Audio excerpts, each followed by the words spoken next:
Hello everyone, welcome back to the channel.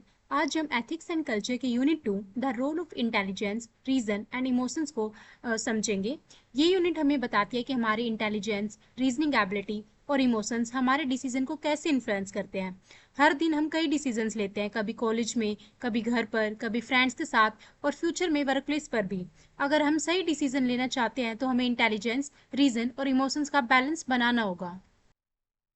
इस unit में हम चार इंपॉर्टेंट टॉपिक्स कवर करेंगे। Discriminant, what is the right things to do. Second is the art of conflict resolution. Third is destructive and constructive emotions and fourth is the need for emotions balance. तो चलिए शुरू करते हैं अपने topic 1 से, जो कि है discriminant, what is the right thing to do. सबसे पहले समझते हैं डिस्क्रिमिनेंट होता क्या है। डिस्क्रिमिनेंट का मतलब होता है किसी सिचुएशन में आइडेंटिफाई करना कि सही क्या है और गलत क्या है। लाइफ में कई बार ऐसी सिचुएशंस आती है जहां डिसीजन लेना इजी नहीं होता। फॉर एग्जांपल, आपके फ्रेंड एग्जाम में चीटिंग कर रहे हैं और आपसे हेल्प मांगते हैं। अब आपके सामने दो ऑप्शंस है, या तो फ्रेंडशिप के नाम पर उसकी हेल्प करो या फिर ऑनेस्टली और एथिक्स को चूज करो। यहीं पर डिस्क्रिमिनेंट का रोल आता है। डिस्क्रिमिनेंट हमें सिखाता है कि इमोशनल प्रेशर या पर्सनल बेनिफिट के बजाय एथिकल वैल्यूज के बेसिस पर डिसीजन लेना चाहिए। सिंपल वर्ड्स में discriminant is equal to wise decision making. Making यानी सिर्फ डिसीजन लेना नहीं, बल्कि मोरली करेक्ट डिसीजन लेना। अब इसके हम प्रोसेस देखते हैं। इसमें फर्स्ट स्टेप है हमारा अंडरस्टैंड द सिचुएशन। सबसे पहले फैक्ट्स कलेक्ट करो, क्या हुआ है, किस पर इफेक्ट पड़ेगा, ये सब बातें हमें समझनी चाहिए। सेकंड है एथिकल प्रॉब्लम आइडेंटिफाई करो, राइट और रॉन्ग को आइडेंटिफाई करो। थर्ड है कॉन्सिक्वेंसेस सोचो, अगर ये डिसीजन लिया तो क्या होगा। फोर्थ है मोरल वैल्यूज अप्लाई करो, ऑनेस्टी, फेयरनेस, रिस्पॉन्सिबिलिटी और कंपैशन को कंसिडर करो। फिफ्थ है बेस्ट एथिकल चॉइस सिलेक्ट करो, जो सबसे एथिकल और रिस्पॉन्सिबल ऑप्शन है उसको चूज करो। फॉर एग्जाम्पल, मान लो आप को रोड पर एक वॉलेट मिला है। वॉलेट में कैश और इम्पोर्टेंट डॉक्यूमेंट्स हैं। आपके पास दो चॉइसेस है, वॉलेट रख लो या ओनर को रिटर्न कर दो। अब डिस्क्रिमिनेंट कहता है कि वॉलेट रिटर्न करना एथिकल चॉइस है, क्योंकि ऑनेस्टी और इंटीग्रिटी इंपॉर्टेंट वैल्यूज होती हैं। अब है importance of ethics.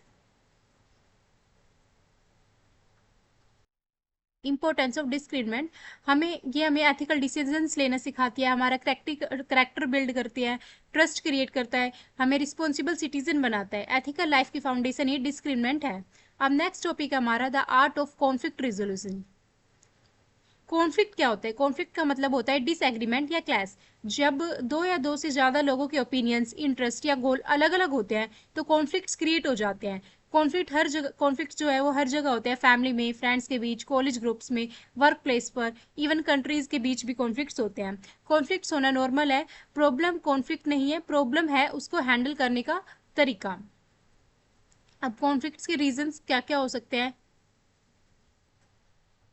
So first है मिस कम्युनिकेशन, कई बार लोग एक दूसरे की बात गलत समझ लेते हैं। सेकंड है डिफरेंस ऑफ ओपिनियन, सबका सोचने का तरीका अलग अलग होता है। कंपटीशन, मार्क्स, प्रमोशन या रिसोर्सेज के लिए कंपटीशन। इमोशनल रिएक्शंस, एंगर और फ्रस्ट्रेशन कॉन्फ्लिक्ट को बढ़ा देता है। Cultural differences, different background misunderstandings create कर सकते हैं। कॉन्फ्लिक्ट रिजोल्यूशन क्या होता है?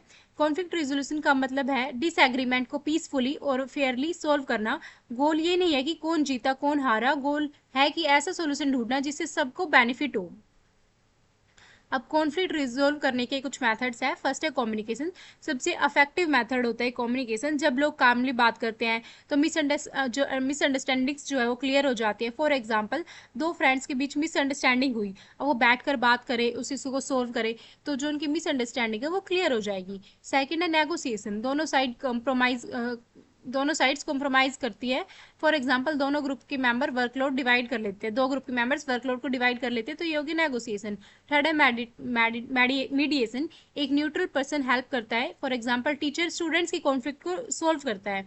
नेक्स्ट है कोलाब्रेशन, सब लोग मिलकर सॉल्यूशंस ढूंढते हैं, ये सबसे एथिकल मेथड माना जाता है।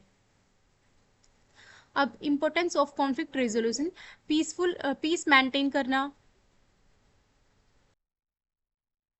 कॉन्फ्लिक्ट रेजोल्यूशन जो है वो रिलेशनशिप्स इंप्रूव करता है, स्ट्रेस को रिड्यूस करता है, टीम वर्क को इंप्रूव करता है। एथिक्स हमें सिखाता है कि कॉन्फ्लिक्ट्स को वायलेंस से नहीं बल्कि डायलॉग से सॉल्व करना चाहिए। अब नेक्स्ट टॉपिक हमारा destructive and constructive emotions. Emotions हमारी लाइफ का सबसे इंपॉर्टेंट पार्ट होता है। हम हर दिन डिफरेंट इमोशंस फील करते हैं, जैसे happiness, love, anger, sadness, jealousy. लेकिन हर इमोशंस हमारे लिए बेनिफिशियल नहीं होता। इसीलिए इमोशन को दो कैटेगरीज में डिवाइड किया गया है, constructive emotions and destructive emotions. तो सबसे पहले देखते हैं डिस्ट्रक्टिव इमोशंस। डिस्ट्रक्टिव इमोशंस वो इमोशंस है जो हमारी थिंकिंग और बिहेवियर को नेगेटिवली इफेक्ट करते हैं। अगर इन्हें कंट्रोल ना किया जाए तो ये अनएथिकल एक्शन का रीजन बन सकते हैं। एंगर, एक्सेसिव एंगर डेंजरस होता है।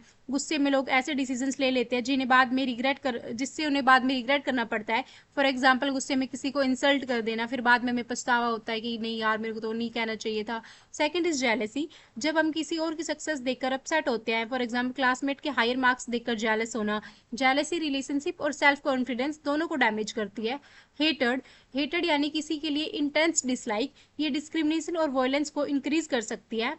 ग्रीड, ग्रीड का मतलब एक्सेसिव डिजायर, मनी, पावर या सक्सेस की ओवर डिजायर। ग्रीड करप्शन और फ्रॉड का मेजर रीजन है। नेक्स्ट है फियर। फियर भी डिस्ट्रक्टिव हो सकता है। कई बार लोग सही बात बोलने से डरते हैं, फॉर एग्जाम्पल करप्शन देखकर भी कंप्लेन ना करना। Effects of destructive emotions, wrong decisions लेना, स्ट्रेस इंक्रीज होना, रिलेशनशिप प्रॉब्लम्स आना, एथिकल फेलियर्स, मेंटल डिस्टर्बेंस होना। अब नेक्स्ट हमारा कंस्ट्रक्टिव इमोशंस। अब ये कंस्ट्रक्टिव इमोशंस जो है ये पॉजिटिव इमोशंस होते हैं जो पर्सनल ग्रोथ और सोशल लाइफ हार्मनी को इम्प्रूव करते हैं। जैसे कि लव, कंपैशन, ग्रेटिट्यूड। लव में अंडरस्टैंडिंग और केयर जो है वो क्रिएट होती है। कंपैशन में दूसरों की हेल्प करने के लिए कंपैशन जो है वो हमें दूसरों की हेल्प करने के लिए मोटिवेट करता है। ग्रैटिट्यूड का मतलब थैंकफुल रहना। जो लोग ग्रैटिट्यूड प्रैक्टिस करते हैं वो जनरली हैप्पियर होते हैं। फॉरगिवनेस, फॉरगिवनेस हेटेड को रिड्यूस करता है। ये इमोशनल हीलिंग में हेल्प करता है। होप, होप यानी डिफिकल्ट सिचुएशंस में भी अपने आप को मोटिवेटेड रखना। इम्पैथी, इम्पैथी यानी दूसरों की फीलिंग्स को समझने की एबिलिटी रखना। ये एथिकल बिहेवियर की फाउंडेशन होती है। अब benefits of constructive emotions. Constructive emotions better relationship बनाते हैं, हैप्पीनेस इंक्रीज करते हैं, स्ट्रेस को रिड्यूस करते हैं, एथिकल बिहेवियर प्रमोट करते हैं और सोसाइटी में हार्मनी क्रिएट करते हैं। अब नेक्स्ट टॉपिक है हमारा the need for emotional balance. Emotional balance का मतलब है इमोशंस को कंट्रोल और मैनेज करना, यानी इमोशंस के स्लेव ना बनना। इमोशनली बैलेंस्ड पर्सन इमोशन को इग्नोर भी नहीं करता और उनकी कंट्रोल में भी नहीं आता। एग्जाम्पल, मान लो टीचर ने आपकी असाइनमेंट क्रिटिकाइज कर दी। एक स्टूडेंट गुस्सा हो जाएगा और आर्ग्यू करेगा, दूसरा स्टूडेंट कामली फीडबैक एक्सेप्ट करेगा और इम्प्रूव करेगा। दूसरा स्टूडेंट जो है वो इमोशनली बैलेंस्ड है। ये रहा सिचुएशन 1, सिचुएशन 2। अब कैरेक्टरिस्टिक्स पढ़ते हैं, characteristics of emotionally balanced people. जो लोग इमोशनली बैलेंस्ड होते हैं वो काम रहते हैं, स्ट्रेस हैंडल कर लेते हैं, एंगर कंट्रोल करते हैं, बेटर डिसीजंस लेते हैं और पॉजिटिव रिलेशनशिप मेंटेन करते हैं। अब इमोशनल बैलेंस जो है वो ज़रूरी क्यों है? ये ज़रूरी है बेटर डिसीजन मेकिंग के लिए, हेल्थी रिलेशनशिप्स के लिए, रिस्पेक्ट और अंडरस्टैंडिंग मेंटेन रहती है, मेंटल हेल्थ, स्ट्रेस और एंजाइटी कम होती है, एथिकल बिहेवियर, लोग इमोशनल रिएक्शंस के बजाय रीजन और एथिक्स के बेसिस पर एक्ट करते हैं। अब इमोशनल बैलेंस कैसे डेवलप करें? सो फर्स्ट है सेल्फ अवेयरनेस। अपने इमोशंस को आइडेंटिफाई करो। सेल्फ कंट्रोल, रिएक्ट करने से पहले सोचो। मेडिटेशन माइंड को काम जिससे जो हमारा माइंड है वो काम रहता है। पॉजिटिव थिंकिंग नेगेटिव थॉट्स को रिड्यूस करती है। Healthy lifestyle, proper sleep, exercise emotional health improve करता है। कम्युनिकेशन, अपने फीलिंग्स को रिस्पेक्टफुली एक्सप्रेस करो। अब relationship between intelligence, reason and emotions. Ethical life के लिए इंटेलिजेंस, रीजन और इमोशंस तीनों का बैलेंस जरूरी है। इंटेलिजेंस सिचुएशन को समझने में हेल्प करती है। रीजन जो है वो लॉजिकल थिंकिंग और एनालिसिस में हेल्प करता है। इमोशंस जो है ह्यूमन कनेक्शन और मोटिवेशन प्रोवाइड करता है। जब ये तीनों बैलेंस में होते हैं तब एथिकल डिसीजन पॉसिबल होते हैं। ये आप एग्जाम्पल देख सकते हो।